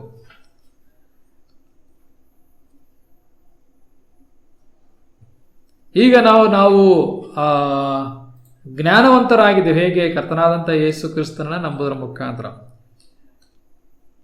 ಎಲ್ಲರೂ ರಕ್ಷಣೆ ಹೊಂದಿ ಸತ್ಯದ ಜ್ಞಾನಕ್ಕೆ ಸೇರಬೇಕು ಎಂಬುದು ಆತನ ಚಿತ್ತವಾಗಿದೆ ಎಂಬುದಾಗಿ ನೋಡುತ್ತೇವೆ. ಸತ್ಯದ ಜ್ಞಾನ, ರಕ್ಷಣೆ ಹೊಂದುವಂಥ ವ್ಯಕ್ತಿ ಸತ್ಯದ ಜ್ಞಾನಕ್ಕೆ ಸೇರುತ್ತಾನೆ. ಅದೇ ಬೆಳಕು. ಅವನು ಪರಿಶುದ್ಧನಾಗುತ್ತಾನೆ ಯೇಸು ಕರ್ತನ ರಕ್ತದ ಮುಖಾಂತರ. ಅದು ತಾನೇ ಬೆಳಕು. ಯೇಸುವ ನಂಬುದ್ರ ಮುಖಾಂತರವಾಗಿ ಸತ್ಯದ ಜ್ಞಾನ ಉಂಟಾಗ್ತದೆ. ಯೇಸುವ ನಂಬುದ್ರ ಮುಖಾಂತರವಾಗಿ ಪವಿತ್ರ ಜೀವನ ಸಿಗ್ತದೆ. ಅದನ್ನೇ ಬೆಳಕು ಎಂಬುದಾಗಿ ಹೇಳುವಂಥದ್ದು.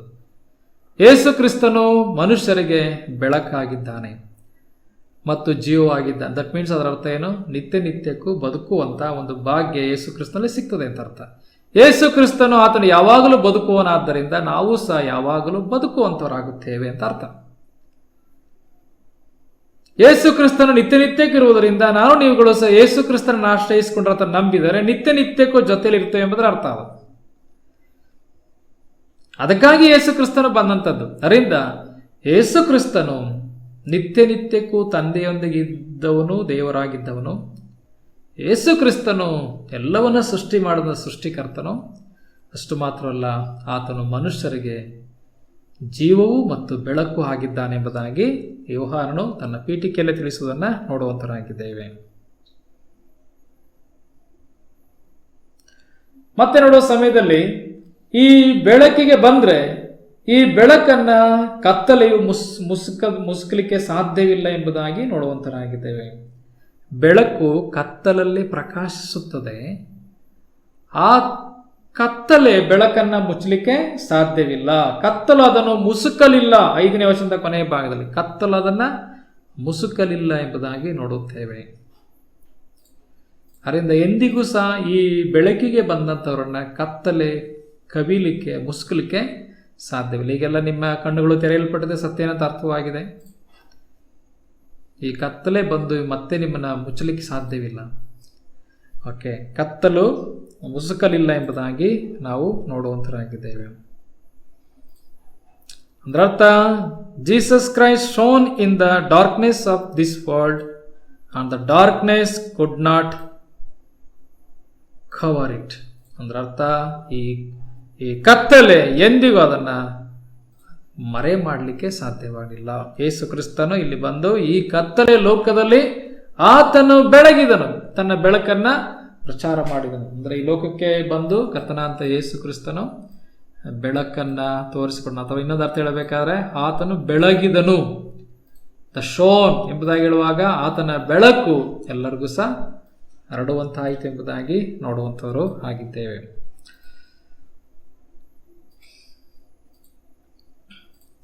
ಹರಿದ ಪ್ರಿಯರೇ, ಈ ಯೋಹಾನನು ತನ್ನ ಪೀಠಿಕೆಯಲ್ಲಿ ಯೇಸು ಕ್ರಿಸ್ತನನ್ನ ಆತನು ದೇವರೊಂದಿಗಿದ್ದಂಥವನು, ದೇವರಾಗಿದ್ದವನು ಎಂಬುದಾಗಿ ಹೇಳುತ್ತಾನೆ. ಅಂದ್ರೆ ಆತನ ಎಟರ್ನಿಟಿ, ನಿತ್ಯ ನಿತ್ಯಕ್ಕೂ ಇದ್ದಂಥವನೆಂಬುದಾಗಿ. ಎರಡನೇದಾಗಿ ಯೇಸು ಕ್ರಿಸ್ತನು ಆತನು ಸೃಷ್ಟಿಕರ್ತನಾದ ದೇವರು ಎಂಬುದಾಗಿ ಹೇಳೋದನ್ನ ನಾವು ನೋಡುವಂತರಾಗಿದ್ದೇವೆ. ಸೃಷ್ಟಿ ಎಲ್ಲವೂ ಆತನಿಂದ ಸೃಷ್ಟಿಯಾಯಿತು ಎಂಬುದನ್ನ. ಮೂರನೇದಾಗಿ ನಾವು ನೋಡ್ತಾ ಬಂದೇವಲ್ಲ, ಯೇಸು ಕ್ರಿಸ್ತನು ಆತನು ಮನುಷ್ಯರಿಗೆ ಜೀವವೂ ಮತ್ತು ಬೆಳಕು ಆಗಿದ್ದನು. ಆತನ ಈ ಲೋಕದಲ್ಲಿ ಬಂದು ಆ ಕತ್ತಲೆಯಲ್ಲಿ ಪ್ರಕಾಶಿಸಿದನು ಅಲ್ವಾ. ಎಲ್ಲರೂ ಪಾಪದಲ್ಲಿ ಒದ್ದಾಡ್ತಿರುವಾಗ, ಕತ್ತಲೆ ಜೀವನ ಅಜ್ಞಾನದಲ್ಲಿರುವಾಗ ನಮ್ಮ ಕರ್ತನಾದ ಯೇಸು ಕ್ರಿಸ್ತನ ಲೋಕದಲ್ಲಿ ಬೆಳಕಾಗಿ ಬದುಕಿದನು. ನಾನೇ ಲೋಕಕ್ಕೆ ಬೆಳಕು ಎಂಬುದಾಗಿ. ಈ ರೀತಿಯಾಗಿ ಯೋಹಾನನು ಯೇಸು ಕ್ರಿಸ್ತನ ಕುರಿತಾದ ಪೀಠಿಕೆಯಲ್ಲಿ ಈ ಅಮೂಲ್ಯ ಸತ್ಯಗಳನ್ನು ತಿಳಿಸುವುದನ್ನು ನೋಡುವಂತರಾಗಿದ್ದೇವೆ. ನಂತರ ನಾವು ಲೂಕನ ಒಂದು ಪೀಠಿಕೆಗೆ ಬರುವಾಗ ಒಂದು ಲೌಕಿಕವಾದಂಥ ಯೇಸು ಕ್ರಿಸ್ತನ ಒಂದು ಲೌಕಿಕವಾದ ಪೀಠಿಕೆಯನ್ನು ಕೊಡುವುದನ್ನು ನೋಡುತ್ತೇವೆ. ಲೂಕನು ಕರ್ತನಾದಂಥ ಯೇಸು ಕ್ರಿಸ್ತನ ಕುರಿತಾಗಿ ಒಬ್ಬ ಮನುಷ್ಯನು, ಸಂಪೂರ್ಣ ಮನುಷ್ಯನೆಂಬುದಾಗಿ ತನ್ನ ಸುವಾರ್ತೆಯಲ್ಲಿ ಬರೆದಿರುವುದನ್ನು ನೋಡುವಂತರಾಗಿದ್ದೇವೆ. ಇಲ್ಲಿ ನೋಡುವಾಗ 1ನೇ ವಚನದ 4ನೇ ವಚನ ತನಕ, ಶ್ರೀಮತ್ ಥೆಯೋಫೇಲನೆ, ನಮ್ಮಲ್ಲಿ ನಿಶ್ಚಯಕ್ಕೆ ಬಂದಿರುವ ಕಾರ್ಯಗಳನ್ನು ಮೊದಲಿನಿಂದ ಕಣ್ಣಾರೆ ಕಂಡು ಸುವಾರ್ಥ ವಾಕ್ಯವನ್ನು ಸಾರುತ್ತಿದ್ದವರು ನಮಗೆ ತಿಳಿಸಿದ ಪ್ರಕಾರ ಆ ಕಾರ್ಯಗಳನ್ನು ಚರಿತ್ರ ರೂಪವಾಗಿ ಬರೆಯುವುದಕ್ಕೆ ಅನೇಕರು ಪ್ರಯತ್ನಿಸಲಾಗಿ ನಾನು ಬುಡದಿಂದ ಎಲ್ಲವನ್ನು ಚೆನ್ನಾಗಿ ವಿಚಾರಿಸಿದವನಾದ ಕಾರಣ ಅವುಗಳನ್ನು ನಿನಗೆ ಕ್ರಮವಾಗಿ ಬರೆಯುವುದು ಒಳ್ಳೆಯದೆಂದು ನನಗೂ ತೋಚಿತು. ನಿನಗೆ ಉಪದೇಶಿಸಿರುವ ವಿಷಯಗಳು ಯಥಾರ್ಥವಾದವುಗಳೆಂದು ಇದರಿಂದ ನೀನು ಗೊತ್ತು ಮಾಡಿಕೊಳ್ಳಬಹುದು. ಇಲ್ಲಿ ಗಮನಿಸಿ, ಈ ಲೂಕನು ಥೆಯೋಫೇಲ ಎಂಬತಕ್ಕಂಥ ತನ್ನ ಸ್ನೇಹಿತನಿಗೆ ಗ್ರೀಕ್ಗೆ ಬರೆಯುವುದನ್ನು ನೋಡುತ್ತೇವೆ. ಓಕೆ, ಇದು ಎಲ್ಲರಿಗೂ ಸಹ ಸುವಾರ್ತೆ. ಆದರೆ ಅಡ್ರೆಸ್ ಯಾರಿಗೆ ಬರೀತಾ ಇದ್ದಾನೆ? ಥೆಯೋಫಿಲನಿಗೆ ಆತನು ಬರೆಯುವುದನ್ನು ನೋಡುವಂತರಾಗಿದ್ದೇವೆ. ನಮ್ಮಲ್ಲಿ ನಿಶ್ಚಯಕ್ಕೆ ಬಂದಿರುವ ಎಂಬುದಾಗಿ ಹೇಳುವ ಸಮಯದಲ್ಲಿ ಒಂದು ದೃಢವಾಗಿರ್ತಕ್ಕಂಥ ಒಂದು ವಿಷಯ, ನಿಶ್ಚಯ ಎಂಬುದಾಗಿ ಹೇಳುವಾಗ ದೃಢವಾಗಿರ್ತಕ್ಕಂಥ ವಿಷಯ, ಅಥವಾ ಇನ್ನೊಂದು ಹತ್ತಿರ ಅಕಂಪ್ಲೀಷ್ ಅಂತ ಸಂಪೂರ್ಣವಾಗಿರ್ತಕ್ಕಂಥ ವಿಷಯ. ಓಕೆ, ಇನ್ನೊಂದು ಹತ್ತು ಹೇಳ್ಬೇಕಾದ್ರೆ ಫುಲ್ಫಿಲ್ಡ್ ಅಂತ, ಫುಲ್ಫಿಲ್ಡ್. ಓಕೆ, ನೆರವೇರ್ತಕ್ಕಂಥ ವಿಷಯ ಎಂಬುದಾಗಿ ನೋಡುವಂತರಾಗಿದ್ದೇವೆ. ನಿಶ್ಚಯಕ್ಕೆ ಬಂದಿರುವ ನಮ್ಮಲ್ಲಿ ಎಂಬುದಾಗಿ ಹೇಳುವಾಗ ಲೂಕನ ಕಾಲದಿದ್ದಂಥ ಯೇಸುವನ್ನು ಹಿಂಬಾಲಿಸಿದಂಥ ಅವರಲ್ಲಿ ನಿಶ್ಚಯಕ್ಕೆ ಬಂದಿರತಕ್ಕಂಥ ಕಾರ್ಯಗಳನ್ನು, ಏನು ಕಾರ್ಯಗಳು ನಾವು ನೋಡುವಾಗ ಅಪೊಸ್ತಲ ಕೃತ್ಯದಲ್ಲಿ ಆತನು ಬರೀತಾನಲ್ಲ, ಅಲ್ಲಿ ಏನೆಲ್ಲ ಎಂಬುದಾಗಿ ನೋಡ್ತೇವೆ. ಅಪೊಸ್ತಲ ಕೃತ್ಯ 1ನೇದಲ್ಲಿ ಓದುವಾಗ ಥೆಯೋಫಿಲನಿಗೆ 2ನೇ ಒಂದು ಪುಸ್ತಕ ಬರೆಯುವಾಗ ಆತನು ಬರೆಯುವಾಗ ಹೇಳ್ತಾನೆ 1ನೇ ವರ್ಷದಲ್ಲಿ, ಥೆಯೋಫಿಲನೇ, ನಾನು ಮೊದಲು ಬರೆದ ಚರಿತ್ರೆಯಲ್ಲಿ ಯೇಸು ಮಾಡುವುದಕ್ಕೂ ಉಪದೇಶಿಸುವುದಕ್ಕೂ ಪ್ರಾರಂಭಿಸಿದ್ದೆಲ್ಲವನ್ನು ಹೇಳಿ ತಾನು ಆರಿಸಿಕೊಂಡಿದ್ದ ಅಪೊಸ್ತಲರಿಗೆ ಪವಿತ್ರಾತ್ಮನ ಮೂಲಕವಾಗಿ ಆಜ್ಞೆ ಕೊಟ್ಟು ಮೇಲಣ ಲೋಕವನ್ನೇರಿದ ದಿನದವರೆಗೆ ವಿವರಿಸಿದ್ದೇನಷ್ಟೇ. ಎಲ್ಲಿ ತನಕ ವಿವರಿಸಿದೆ? ಮೇಲಣ ಮೇಲಣ ಲೋಕವನ್ನೇರಿದ ದಿನದವರೆಗೆ ವಿವರಿಸಿದ್ದೇನಷ್ಟೇ ಎಂಬುದಾಗಿ ನೋಡುತ್ತೇವೆ. ಎಲ್ಲಿಂದ? ಯೇಸು ಮಾಡುವುದಕ್ಕೂ ಉಪದೇಶಿಸುವುದಕ್ಕೂ ಪ್ರಾರಂಭಿಸಿದೆಲ್ಲವನ್ನು ಇಲ್ಲಿ ಮಾಡುವುದಕ್ಕೂ ಉಪದೇಶಿಸುವುದಕ್ಕೂ ಎಂಬುದಾಗಿ ನೋಡುತ್ತೇವೆ. ಡೂಯಿಂಗ್ ಅಂಡ್ ಟೀಚಿಂಗ್ ಅಂತ. ಓಕೆ, ಡೂಯಿಂಗ್ ಅಂಡ್ ಟೀಚಿಂಗ್ ಅಂದ್ರೆ ಅವನು ಮಾಡ್ತಿದ್ನು, ನಂತರ ಉಪದೇಶ ಮಾಡ್ತಾ ಇದ್ನ ಎಂಬುದನ್ನು ನೋಡುತ್ತೆ. ಯೇಸು ಕ್ರಿಸ್ತನು ಉಪದೇಶ ಮಾಡ್ತಾನಲ್ಲ, ಮಾಡದೆ ಉಪದೇಶ ಮಾಡ್ತಾ ಇದ್ದ, ಅಂದ್ರೆ ಮಾಡಿಬಿಟ್ಟು ಉಪದೇಶ ಮಾಡ್ತಾನೆ ಅಂದ್ರೆ ಅರ್ಥ ತಾನು ಹಾಗೆ ಬದುಕಿ ಅದರ ಕುರಿತಾಗಿ ಉಪದೇಶ ಮಾಡ್ತೇನೆ ಅಂತ ಅರ್ಥ. ನಮ್ಮ ಕರ್ತನಾದ ಯೇಸು ಕ್ರಿಸ್ತನ ಉಪದೇಶ ಹಾಗೆ ಇದ್ದಂಥದ್ದು. ಓಕೆ, ಇವತ್ತಿನ ಡಾಕ್ಟರ್ಸ್ ಹೇಳ್ತಾರಲ್ಲ, ಒಂದ್ ಕಡೆ ಅವರೇ ಸಿಗರೇಟ್ ಇಟ್ಕೊಂಡಿದ್ದಾರೆ, ಅವ್ರು ರೋಗಿಗೆ ಹೇಳ್ತಾರೆ ಸಿಗರೇಟ್ ಸೇಯಬೇಡ ಅಂತಲ್ವ. ಸಿಗರೇಟ್ ಮದ್ಯ ಧೂಮಪಾನ ಮಾಡ್ತಾ ಇದೆಯಾ, ಮಾಡಬೇಡಪ್ಪ ಅಂತ ಹೇಳ್ತಾರೆ, ಅವರೇ ಮರೆಯಾಗಿ ಹೋಗಿ ಮದ್ಯ ಧೂಮಪಾನ ಮಾಡ್ತಾ ಇರ್ತಾರಲ್ವ. ಹಂಗಲ್ಲ ನಮ್ಮ ಕರ್ತನಾದ ಯೇಸು ಕ್ರಿಸ್ತನು ಮಾಡುವುದಕ್ಕೂ ಉಪದೇಶಿಸುವುದಕ್ಕೆ, ಅಂದ್ರೆ ಹೇಗೆ ನಡ್ಕೋತಾ ಇದ್ನೋ ಅದನ್ನು ಉಪದೇಶ ಮಾಡ್ತಾನೆ ಅಷ್ಟೇನೆ. ಓಕೆ, ಅದರಿಂದ ಲೂಕನು ಬರೆಯುವಾಗ ಮಾಡುವುದಕ್ಕೂ ಉಪದೇಶಕ್ಕೂ ಪ್ರಾರಂಭಿಸಿದೆಲ್ಲವನ್ನು ಹೇಳಿ ತಾನು ಆರಿಸಿಕೊಂಡ ಅಪೊಸ್ತಲರಿಗೆ ಪವಿತ್ರಾತ್ಮನ ಮೂಲಕ ಆಜ್ಞೆ ಕೊಟ್ಟು ಮೇಲಣ ಲೋಕವನ್ನು ಏರುವ ತನಕ ನಾನು ಬರೆದಿದ್ದೇನೆ ಅಷ್ಟೇ ಎಂಬುದಾಗಿ ಹೇಳೋದನ್ನ ನೋಡುವಂತರಾಗಿದ್ದೇವೆ. ಈ ಎಲ್ಲಾ ವಿಷಯಗಳು ಇದು ನಿಶ್ಚಯಕ್ಕೆ ಬಂದಿರುವಂತಹ ಕಾರ್ಯ ಎಂಬುದಾಗಿ ಹೇಳುವಾಗ ಫುಲ್ಫಿಲ್ ಆಗಿರುವಂಥದ್ದು. ಅಂದ್ರೆ ಏನು ಬರೆಯಲ್ಪಟ್ಟಿತ್ತು ಹಿಂದೆ ಯೇಸು ಕ್ರಿಸ್ತನ ಕುರಿತಾಗಿ, ಅದೆಲ್ಲವನ್ನ ಕರ್ತನಾದಂಥ ಯೇಸು ಕ್ರಿಸ್ತನು ಸಂಪೂರ್ಣ ಮಾಡಿದ್ದಾನೆ. ಅದನ್ನೇ ಸುವಾರ್ತೆ ಎಂಬುದಾಗಿ ಹೇಳೋದು. ಅಕಂಪ್ಲೀಷ್ಡ್ ಅಂತ. ಅಕಂಪ್ಲೀಷ್ಡ್ ಮೀನ್ಸ್ ಸಂಪೂರ್ಣವಾಗಿ ನೆರವೇರುವಂತ ಕಾರ್ಯ. ಅಂದ್ರೆ ಈ ಕಾರ್ಯದ ವಿಷಯದಲ್ಲಿ, ನೆರವೇರುವಂತ ಕಾರ್ಯದ ವಿಷಯದಲ್ಲಿ ಅನೇಕರು ಐ ವಿಟ್ನೆಸ್ ಇದ್ದಾರೆ. ಈ ಕಾರ್ಯಗಳನ್ನು ಮೊದಲಿನಿಂದ ಕಣ್ಣಾರೆ ಕಂಡು ಎಂಬುದಾಗಿ ನೋಡುತ್ತೇವೆ. ಕಣ್ಣಾರೆ ಕಂಡು. ಓಕೆ, ಲೂಕನ್ ಸುವಾರ್ತೆಯಲ್ಲಿ ಈ ಕಾರ್ಯಗಳನ್ನು ಮೊದಲಿನಿಂದ ಕಣ್ಣಾರೆ ಕಂಡು, ಇದ್ದು ಕಣ್ಣಾರೆ ಕಂಡು ಸುವಾರ್ತೆ ಬರೆದಂತವ್ರು ಎಂಬುದಾಗಿ ಹೇಳುವಾಗ, ಒಂದು ವೇಳೆ ಯೋಹಾನನು, ಒಂದು ವೇಳೆ ಮತ್ತಾಯನು, ಇವರೆಲ್ಲ ಸಹ ಯೇಸುವಿನ ಜೊತೆ ಇದ್ದಂಥವ್ರು, ಐ ವಿಟ್ನೆಸಸ್ ಇವರು. ಮಾರ್ಕನು ಒಂದು ವೇಳೆ ಇದ್ದಿರಬಹುದು ಯೇಸು ಕ್ರಿಸ್ತನ ಜೊತೆಯಲ್ಲಿ. ಓಕೆ, ಹೀಗೆ ಅನೇಕರು ಯೇಸು ಕ್ರಿಸ್ತನನ್ನ ಆತನ ಮಾಡಿದಂಥ ಕಾರ್ಯಗಳನ್ನ ಕಣ್ಣಾರೆ ಕಂಡಿದ್ದಾರೆ. ಏನು ಈಗಾಗಲೇ ಕಂಪ್ಲೀಟ್ ಆಗಿದೆಯೋ, ಏನು ಫುಲ್ಫಿಲ್ ಆಗಿದೆಯೋ ಆ ಕಾರ್ಯವನ್ನೆಲ್ಲ ಕಣ್ಣಾರೆ ಅನೇಕರು ಕಂಡಿದ್ದಾರೆ. ಅಲ್ಲಿ ಲೂಕನು ಕಾಣ್ಲಿಕ್ಕೆ ಆಗಿಲ್ಲ. ಲೂಕನು ಈಗ ರಿಸರ್ಚ್ ಮಾಡಿದ್ದಾನೆ. ರಿಸರ್ಚ್ ಎಂಬುದಾಗಿ ಹೇಳುವಾಗ ಸಂಶೋಧನೆ. ಯೇಸು ಕ್ರಿಸ್ತನ ಏನೆಲ್ಲ ಕಾರ್ಯಗಳನ್ನು ಮಾಡಿದ್ದಾನೆ ಎಂಬುದಾಗಿ ಎಲ್ಲ ಕಡೆ ರಿಸರ್ಚ್ ಮಾಡಿದ್ದಾನೆ.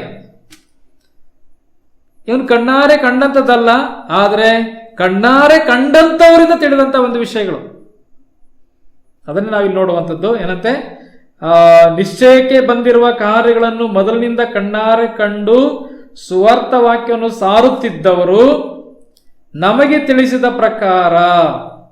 ನೋಡಿ, ನಮಗೆ ತಿಳಿಸಿದ ಪ್ರಕಾರ ಅಂದ್ರೆ ಕಣ್ಣಾರೆ ಕಂಡವರು, ಕಂಡದ್ದು ಮಾತ್ರ ಅಲ್ಲ, ಆ ಕಂಡು ಸುವಾರ್ತೆ ವಾಕ್ಯವನ್ನು ಸಾರುತ್ತಿದ್ದವರು, ನಮಗೆ ತಿಳಿಸಿದ ಪ್ರಕಾರ.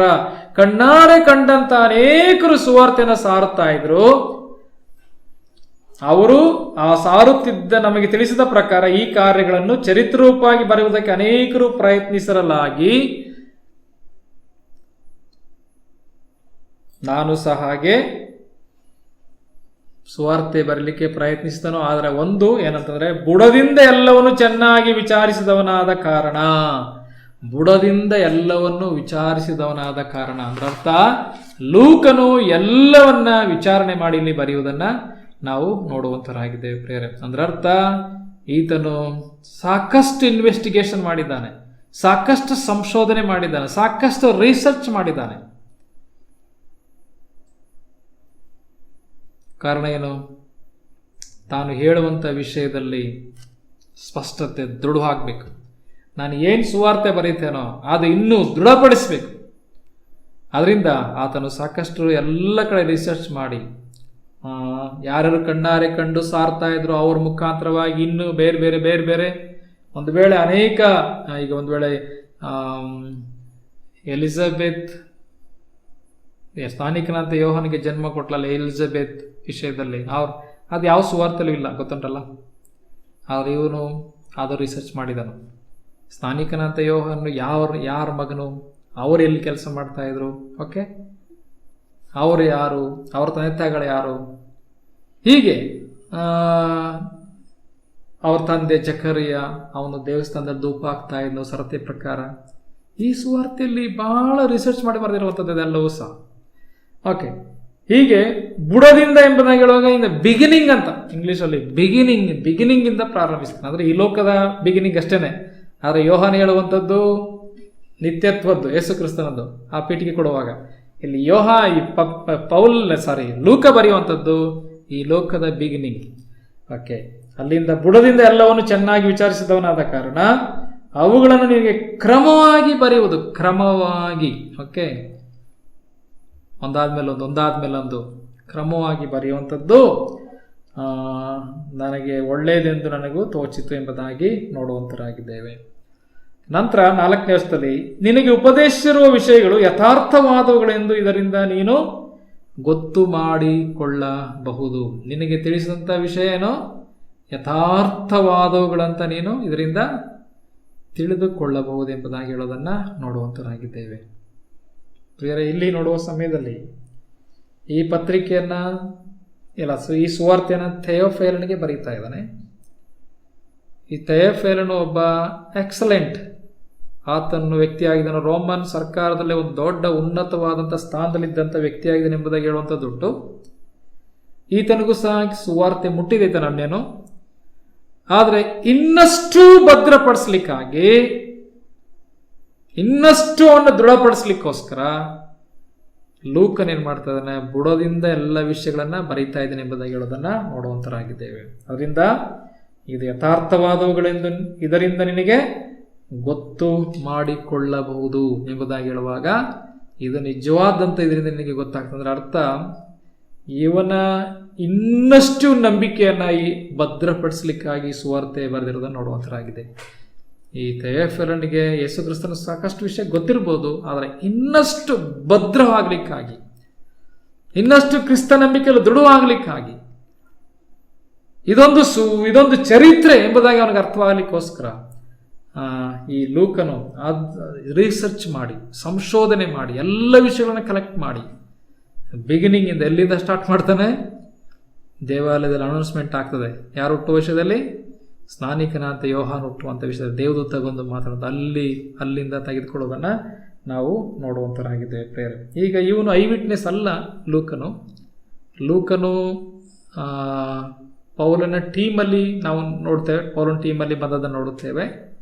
ಓಕೆ, ಅದರಿಂದ ಯಾರೆಲ್ಲ ಐ ವಿಟ್ನೆಸ್ ಇದ್ರೋ ಅಥವಾ ಕಣ್ಣಿಂದ ಕಂಡಂಥವ್ರು, ನೋಡಿದಂಥವ್ರು ಅಲ್ವೇ, ಅವರಿಂದ ಆ ಸಾರಲ್ಪಡ್ತಾ ಇತ್ತಲ್ಲ ಅದೆಲ್ಲವನ್ನ ಕೇಳಿಸ್ಕೊಂಡಂಥ ವ್ಯಕ್ತಿ ಆಗಿದ್ದನು.